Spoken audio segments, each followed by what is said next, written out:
Sveiki visi, taigi šiandien pradėsime mes rinkti Ocres Coursera. Dabar tai bus mano kaip ir trečias laivas, kurį aš rinksiu. Mažai aš čia pats ką galėsiu galėsiu įrodyti savo progresą. Aš labai tikėsiuos iš tikrųjų patarimų iš jūsų, nežinau, kad labai daug yra šiaip medinių modelių rinkėjų, kurie turi labai daug gerų žinių ir patarimų. Tai jeigu kas pasidalintumėt, aš mielai juos atkartočiau šiame rinkimo procese, parodyčiau, gal kažkam bus irgi tai labai naudinga. Bet prieš renkant dabar aš parodysiu knygą, apie kurią minėjau, ką aš nusipirkau kaip įrankį. Štai yra tokia knyga, tai būtent rišimo knyga, kuri rodo, kaip teisingai riš mazgus. Dabar šita knyga yra padaryta pagal tam tikrą laivą. Jinai netinka visiems laivams, čia nėra universalus gaidas viskam, nes ispanai, olandai, ir šiauriečiai, anglai ir taip toliau, jie rišdavo skirtingai dalykus. Panašiai, bet skirtingai. Tai šitas, aš dabar tiksliai nepamenu, bet čia lygtais rašo, kad čia buvo interpretacijos vasai žiūrėta, kaip daryti, bet tai irgi nėra vasos laivas be abejo, bet šis laivas labai panašus į tai, ką mes turim. Ir mes mėginsim gal netgi naudotis viskuo, kas yra šioje knygoje. Tai va, apie rišimą, kas čia yra labai man aišku ir patinka, tai būtent kaip kas rišasi. Kokiu būdu, viskas tiesiog be galo aiškiai ir gražiai parodyta, kaip tai turi atrodyti, kaip tas daroma paveikslėliais. Man kaip šiuo atveju visiškam nobui ant tų reikalų, tai yra didžiulė pagalba. Parodyta, kaip tas dalykas vyko ar vyksta, nes labai mažai iš mūsų tokių laivų yra išlikę, tai ne viską mes galim be abejo sakyti, kad žinom, bet tam tikros tendencijos pas šitos skirtingas šalis buvo. Tai čia man bus tokia kaip ir špargalkė, ką galima pasidaryti. Tai va, šiaip labai rekomenduoju, daug kas apie šią knygą man sakė, ypatingai iš užsienio forumų, tai aš manau, kad čia bus naudinga ir jums. Aš ją pirkau dabar iš Amazono, man atrodos, ir jos atseit šita vertė maždaug turėtų būti apie 25 svarus. Manykim, kad taip ir yra. Čia yra kaip ir anglų kūrinys. Tai aš kažką tokio ir mokėjau apie 20 eurų, bet aš dabar tiesiog turėčiau pasitikrinti, nes pirkau senokai. Nepamenu. Tai va, mes naudosim šią knygą.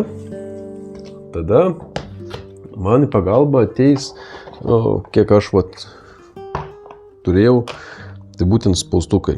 Įvairių dydžių visokie spaustukai. Čia, manau, viskas labai kaip ir aišku ir akivaizdu. Tačiau kitas dalykas, be kurio aš neįsivaizduoju šio modelio rinkimo, tai yra šis įrankis. Čia yra vinių kalikas, sakykim taip. Vinukas įsėda į vidų, mes jį spaudžiam ir mes jį įsmeigiam ten, kur reikia ir prikalam lentą, ne su plaktuku. Žiauriai pagelbėja visus reikalus, tai visiems labai rekomenduoju būtent tokio tipo įrankį nusipirkti. Jų yra įvairių formų, bet esmė, kad tiesiog jisai galėtų jums įdurti. Aš savo šiek tiek pasitobulinau, čia man rosamačiai yra, aš vidų įsidėjau magnetą ir prasiklijavau, tai dabar man vinukai neišinta, kai aš laikau jį taip, nes anksčiau taip smėgti negalėdavai, turėdavai įdurti arba taip, arba kažkaip kitaip, bet negalėdavai žemyn. Man tiesiog patogiau žemyn, tai aš padariau, kad būtų magnetukas ir vinukas neiškristų. Tada, kas dar iš tokių naudingesnių reikaliukų, tai yra mažas pjūkliukas. Aš naudoju štai Dispajas va tokį va reikaliuką. Spaustuvėliai yra šiokie tokie mažiukai patogus dalykas. Na ir to klijai. Tiesa, kalbant apie klijus. Klijai be abejo yra lipalas. Na, PVA, kaip čia pasakyti. Aš naudoju Herkulės klijus. Štai tokius raudonus, nes jie greit džiūna. Taip jau bent jau sako. Na ir man jie labai patiko. Aš esu PVA susidūręs, bet šitie džiūna tikrai pakankamai greitai ir būtent okrės antras apkūlimo lentas aš su tais klijais klijavau realiai iš karto užlenkiant, kur nebuvo super lenkimo, jos jau prikibdavo. Gal dėl to, kad jos prisigeria į tą lentą, bet man buvo didelis įspūdis, kad nereikėjo naudoti super klijų. Super klijus irgi naudosiu, nes yra metalo be abejo, tai aš naudoju Insadry. Man labai patinkantis reikalas. Prie šitų klijų labai rekomenduoju aktyvatorių. Jie turi savo aktyvatorių, aš naudoju Amazing Art aktyvatorių, nes man jis daug paprastesnis, jo naudojamas paprastesnis ir jis tiesa ganėtinai pigus, paėmus taip. Daugiau šiuo momentu kaip ir taip nekyla man į galvą, ko mums dar reikia, neskaitant ten visokių švietimo lazdelių. Na, bet čia pamatysim eigoj. Taigi, pasižiūrim dabar, ką mums siūlo Corsair'as.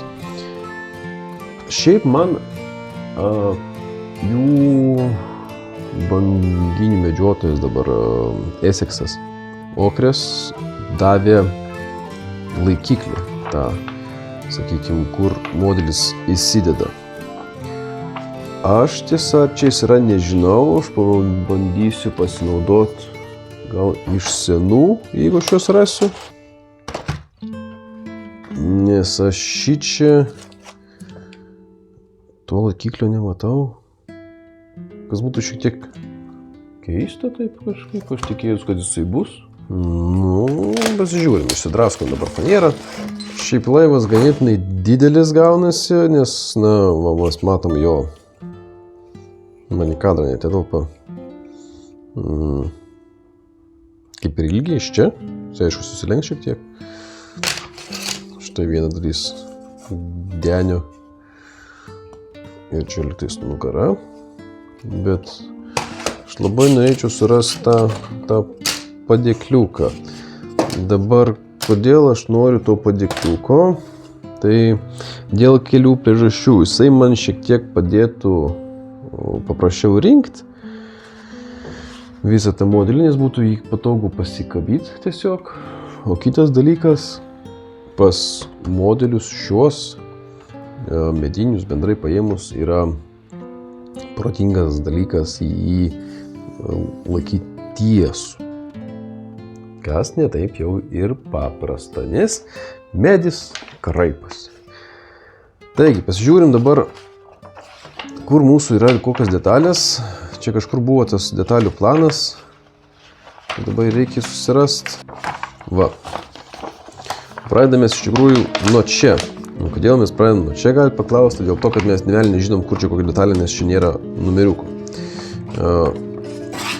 Naglesni gamintojai, aišku, tą reikalą sutvarko visai kitaip, tiesiog paima pagraviruoja kažkur jos. Na, čia taip nedaro, nes o kam? Tai mums reikia pasižymėti, kur yra kokia detalė ant mūsų šitos dabar išpjautos medienos. Dabar nežymėsiu, aišku, tų spalvotų medienų, vadinkimės taip dabar, bet žymėsiu griaučius, nes griaučiai jau yra svarbu. Tai pasidarom taip, pasiverčiam mes tą lapą, na ir pasižymim, kad čia, aišku, yra vienas.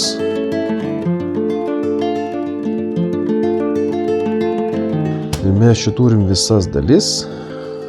Tada šičia. Aišku, šitos net nežymėsiu, nes čia jau taip aišku, kas čia. Čia galim pažymėti 13. 30, 30. Čia galim nežymėti, šitai bus aišku. Na ir mes dabar galime įsimti ir sudėti grūbų griauti. Dabar išėmimas tų detalių, turėtų būti visiems aiškus. Tai galit laužt, nerekomenduočiau labai, nes, kad nesuvadint gražių dalių, bet yra taškai, kurie yra neperpjauti lazeriu, tai tiesiog mes stipriai prapjaunam su peiliu.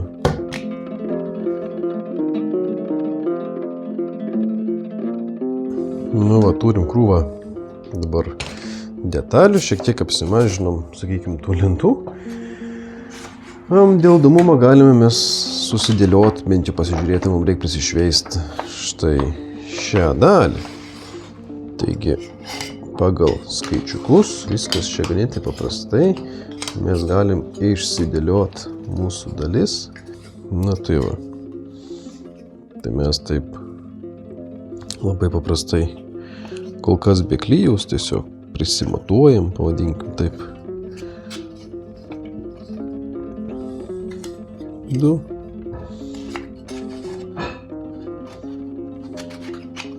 3. 4.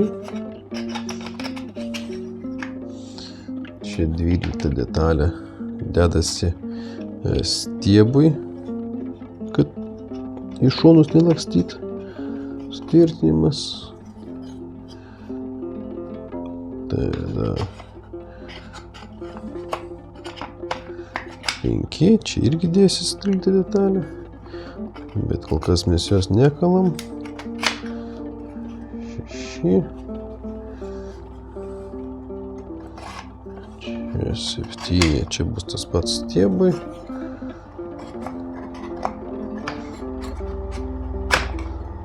8, 9, 10.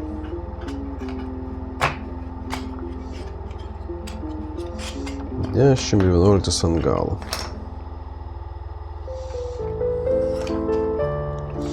Tai va, turim štai tokio dydžio laivelį, kuris bus maždaug panašaus dydžio. Čia dar bus stiebas, aišku, ištemptas, ganėtinai daug. Ir turim griaučius.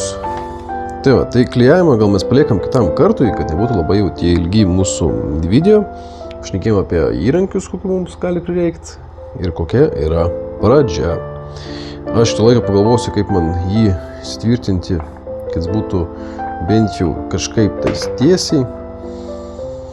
Na ir iki tol sakau jums ačiū ir iki.